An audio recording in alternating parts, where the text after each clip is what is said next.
Good morning, everyone. Today we're going to be cooking a quick breakfast for my family of 3.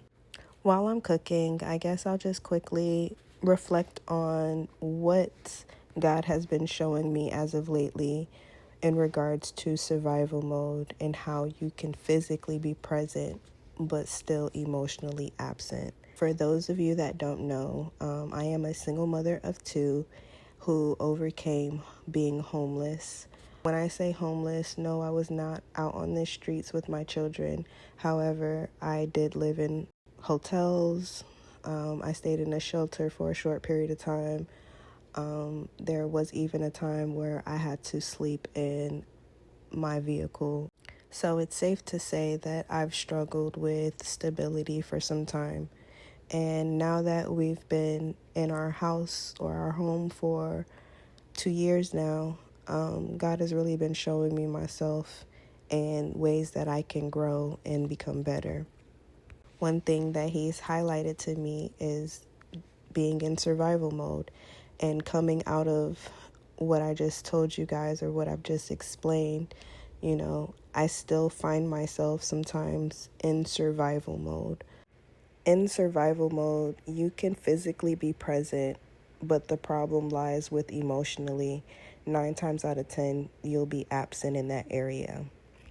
For a long time, I thought surviving, providing, making it through hard seasons, and simply just being there was enough.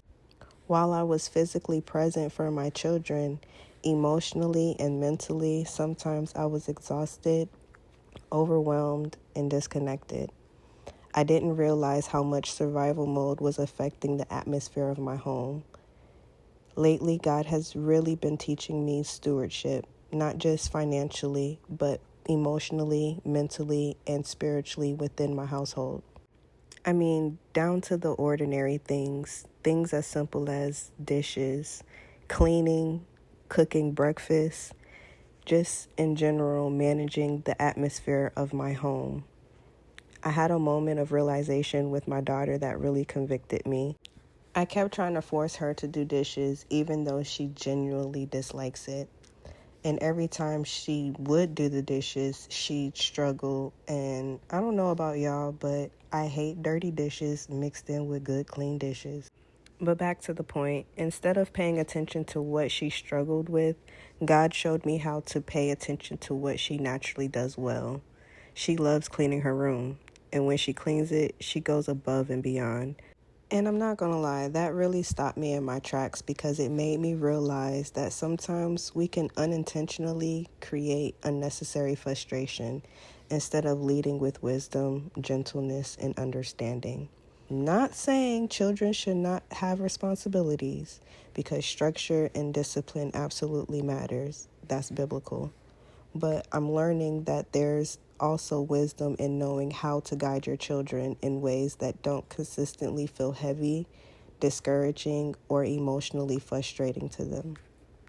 And honestly, I think God was correcting me more than he was correcting her. There was a point in my life where you couldn't tell me anything, but as of lately, God has been humbling me and showing me that wisdom also requires discipline, correction, and a level of teachability. Scripture says, "Fear of the Lord is the foundation of true knowledge, but fools despise wisdom and discipline." That's found in Proverbs chapter 1, verse 7. That scripture alone convicted me deeply because I realized discipline is not just for children. Sometimes God is disciplining and maturing us as parents as well.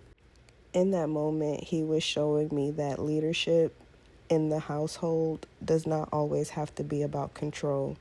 Sometimes leadership can look like creating peace, leading by example, being emotionally available, showing gentleness, and stewarding the atmosphere of your home well.